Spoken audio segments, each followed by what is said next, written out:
right.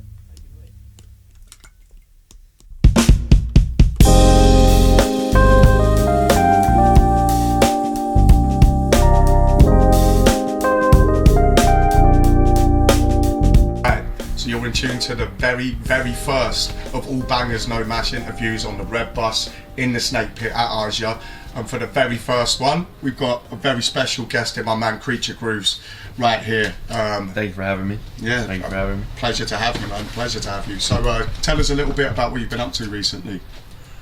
I've been in the studio a lot. I've been working on about a whole album load of new music and trying to find new ways to write, new ways to arrange, and yeah, I'm really excited. I just recorded all the drums for it. Sick, man. So yeah, been doing that mostly. Worked on a new live set with a bunch of new boys. Well, I kind of added to my band, and yeah, it's sounding slick.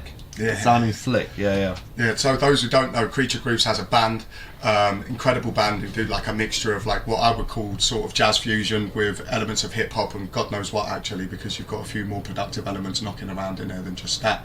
But obviously we latch onto that because that's our sound and we love it, but honestly we love all of it. It's a real creative journey.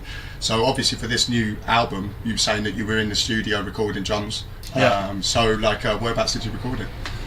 Down here in Peckham, actually, not too far away. Yeah, there's a studio. It's kind of a private studio. It's called Peckham Road Studios. Oh yeah. Which is down close to Camberwell, and I've been lucky to use the place for about like 2 years now, and yeah, it's nice. Wicked, yeah. Because it's all about a vibe, isn't it? Yeah, man. Yeah. It's really important. Yeah, and it sounds great, and it's just a good place. Yeah, you got to be relaxed, isn't it? Yeah. So like, what's different about this album in comparison to what you'd released before? Like, I feel like I'm slowly getting more aware of what I'm really doing when I'm writing, and you know, my main focus was always being a drummer. And even though production has always been a thing, I was actually a SoundCloud producer back in the day. Jimmy Collapse. I've never talked about this. I used to be called Jimmy Collapse, and I had like a bunch of followers and stuff. But yeah, I've there's always been a bit of on the back burner. I always was so focused on drumming. So like my production has not been for that long. My production journey. So now I'm just slowly getting more aware of what I want and what I'm doing, and finding my own way of creating. And you can definitely tell that in my new material. That's sick. I mean, yeah, because it's all about a journey, isn't it? Absolutely. I mean, you spend enough time kind of learning your craft and trying to like incorporate so many different factors to what it is you're trying to bring to the table. You don't want to be boring. And obviously you like having a more musical mindset. There's like we were saying before, there's a lot of producers out there, and most of them aren't musicians in terms of hip hop anyway. You know, so a lot of them it's more ear and hearing things in a diverse or very unique way that most musicians wouldn't even latch onto. Absolutely. You're so right, and I think Creature has always been kind of an outlet to combine my production and maybe not always knowing what I'm doing with something that I exactly know what I'm doing. So that kind of created like a really interesting dynamic in that sense. Yeah. I can imagine, because like yeah, it's all about the creative process, isn't it? And we get, I know I do, I get tied down and bored with certain aspects. I know Sylv does, you know, particularly in hip hop. It's the reason why the flow patterns are so ridiculous with that guy particularly.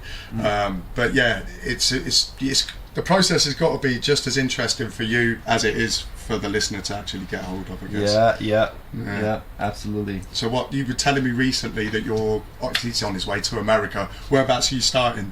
Flying to Boston, going down to New York, and I'm gonna be in Providence as well, and in Ithaca, New York. I'm staying around in New York, Connecticut, Massachusetts area.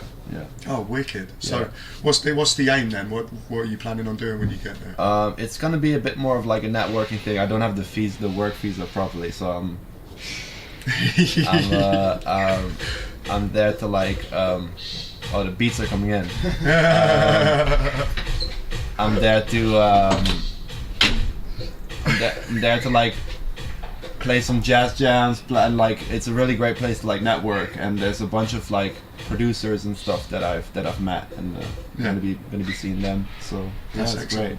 I mean, that's how it starts, isn't it? It's Absolutely. like a little journey. Yeah, man. Yeah. I mean, I've heard so many stories of musicians doing that, and they just randomly turn up to a country and just like pick out a couple of spots, and the next thing you know, they're there for the next 6 months. I know, what right? they're doing. Yeah. Yeah, I know. And America is definitely a place that is slowly like picking up on my music, which is the dream, because I always loved America. And yeah, like I feel so inspired by musicians from that country. And it's always been so it's just cool to be there and like learn from them, you know. Absolutely. Yeah, I mean, I'd love to go there for a whole bunch of reasons, but yeah, I mean, with regards to where it is you're moving with your music at this current moment in time, I mean, where do you see yourself going with the current project that you've got? By the way, what is the project going to be called? You mean like the Creature project? Yeah. I do not have a name yet for my new body of work. Yeah. So I'm not that far yet. Yeah. But currently, so I just hope to expand both my album work and my live set, which in the realm of kind of jazz hip hop, the jazz especially, you will get like two different crowds: people that dig your live music and people that dig your album work. And I do try to make it distinct, so I do try to focus on more of the album post-production side and the live elements. And I hope to see myself just perform festivals and gigs all over the world. That's a big dream, and just reaching people with my music so I can like do collaborations with people that I just love. Yeah. I mean, that's the dream, isn't it? Yeah. I mean, you want to be able to expand and travel. That is the whole point of being an artist and a musician. And I mean, obviously everybody wants to live that dream, but you have to be able to be prepared to take a risk, because that's what it is, isn't it? Absolutely. You Yeah. know? So like, I commend anybody that could take that step, because it's not an easy step to take. Nope. Because it's a step into the abyss. Yeah. No, never knowing where your money's going, never knowing where your energy's going, just knowing the idea that you've got is something special and you're going to carry that. I've heard quite a bit of your productive work, and I've loved every single bit of it. What I've always enjoyed about it is it always goes somewhere else the next time. I've never listened to a track and expected to hear that track again in a different format, which is what the problem is with a lot of production. It's not a problem in some senses, where people will support it and they'll still go for it, you know, if they like the formula. Yeah. But if that formula doesn't work, what else have you got in your arsenal? And what happens when people get bored of that formula? Yeah, exactly. So what drove you to kind of be that kind of artist where everything is always different? Is it just boredom, or is it just something creatively you've looked for intentionally? Good question. I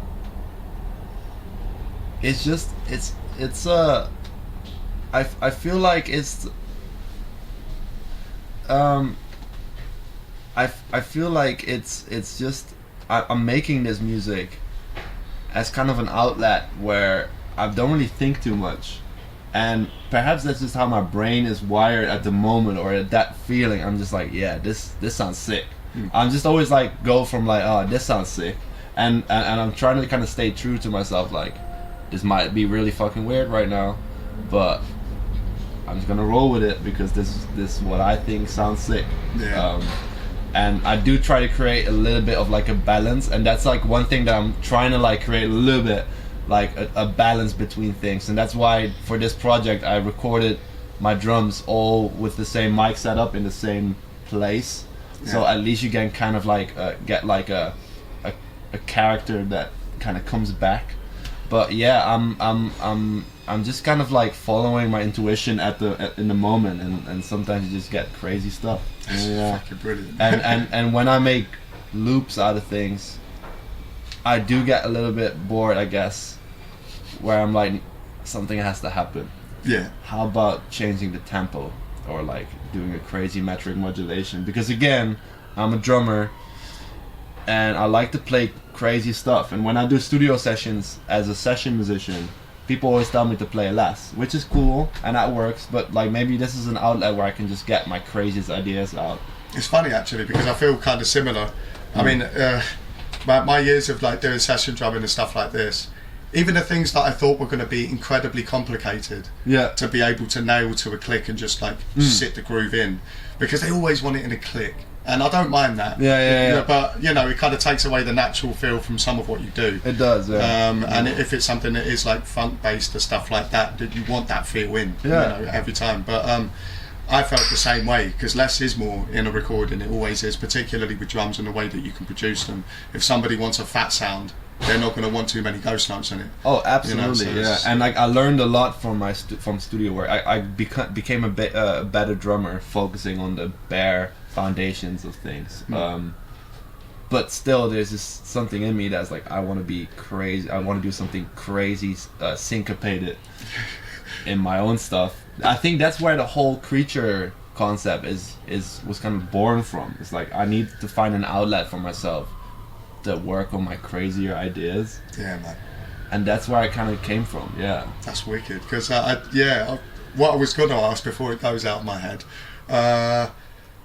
where or when should I say, have you seen an idea that you would have perceived to be crazy, that potentially listeners would not understand?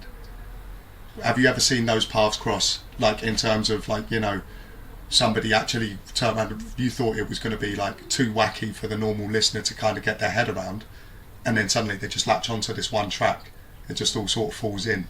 Have you ever had that before?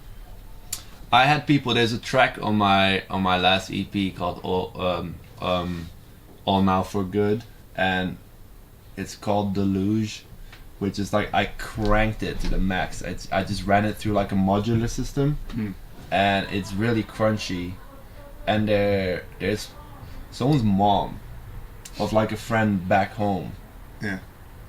I was like, yeah, she like my friend told me, like, yeah, she's been listening to this track like every single day, and it's pretty out there, and it's pretty like, I think it's one of my crazier, edgier tracks where I'm like, it sounds crunchy as hell, like the beat is crazy, and like there's like a mom like listening to it. I'm just picturing her like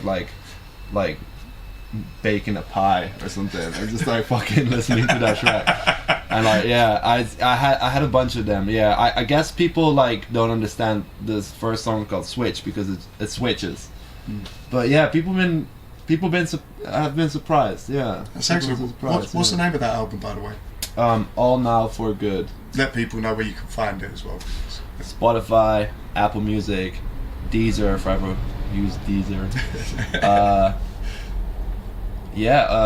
Tidal. What else do we got? SoundCloud, YouTube. Everywhere. Everywhere. Yeah. I mean, so do you have like a timeline for when you want to get this next album out, or is that? I'm aiming for next year, and I'm toying with the idea of having like 1 or 2 singles out as well. Cool. In the meantime, I already released one. I'm releasing a couple of like live videos. There's a band called Butcher Brown, which I'm really inspired by, American guys, led by a drummer called Corey Fonville. Oh my god, yeah, that guy's a serious band. If you haven't heard it, go and listen to them. And I love how when you YouTube them, you see live session after live session. And I've been creating them. I'm working on a really cool one right now, which is in like the mixing phase. So yeah, that's excellent. Keep an eye out. I have a lot of ideas for that. Like trying to find that middle ground between live and production in a filmed way, and like doing them in like really interesting places. Yeah. I'm looking at this bus right now, and I'm like, yeah, this is a cool place for that as well. So I don't know if you can fit a drum kit in here, but I would try. You fit a little jungle kit in. Oh yeah, a little Sony jungle kit. Blast sick. that out. Yeah. We were considering doing that, so keep an eye on that. At some point, we will be doing at least some hip hop sessions at the back of this bus, and if we can, we want to get some live producers in. So anybody that's interested and has got a little bit of a skill or a talent, you know where to find us. All bangers, no mash show at gmail.com. And just send in any of your stuff. We'll be more than eager to listen to it. But yeah, that's something for the future. But speaking of the future, like I know obviously with you being a prolific drummer, there's got to be a few other people you've been playing with recently. Is there any projects that you've got coming up with regards to drumming, just on its own? Not something I can talk about right now. No. There's some cool stuff coming up. Yeah, I might hit the road again through Europe with an American artist again. Okay. Been very lucky to do that earlier this summer with an artist called Lila Drew, Oh, yeah. who was popping off in America and in everywhere. And there's another American artist that I probably hit the road with later this year, so but I cannot talk about it yet. Working on another album with someone I cannot talk about yet either. So no, we're going to be harassing you for that Yeah. Yeah. I mean, that sounds like you're an incredibly busy man at the minute. I mean, like, I always like look at certain situations where you've got so many balls to juggle, so to speak, and there's everything's in the air, and you're like, it's all going to drop at a certain point. Yeah. Like, in terms of your new album, where would you like to see it? Like, in terms of like, not just how the crowd receive it, but in terms of your promotional approach, where do you? I'd love to, like, obviously London and the UK have a very inspiring recent jazz, like, boom. Like, the last 15 years, like, it's had kind of like a revamp. And, like, for instance, like, big festivals like North Sea Jazz, which is in Rotterdam. I happen to be Dutch, so I'm using that as an example. They have stages that are only for UK artists. So what's happening in London and the UK is big, and I'd love to be picked up by that scene, because there's so many amazing stages and platforms, and it's a cool world, man, and I'd love to be picked up by those guys. Talking about Jazz Refreshed, touching bass. They're just cool, and like they're super supportive, and I'd like to break through that a little bit more. Yeah. As an artist, yeah. Well, I mean, it's like the world of like We Out Here festival and stuff like that. Yeah, those guys. Yeah. Yeah, it's cool, man. It's cool, and yeah, people all over the world are picking up and feeling inspired, and that's awesome. Playing festivals like South by Southwest, festivals is definitely a thing that I'd love to do, and yeah, promotional wise, like I'd like that kind of word of mouth London thing would be really cool to kind of surf on that wave.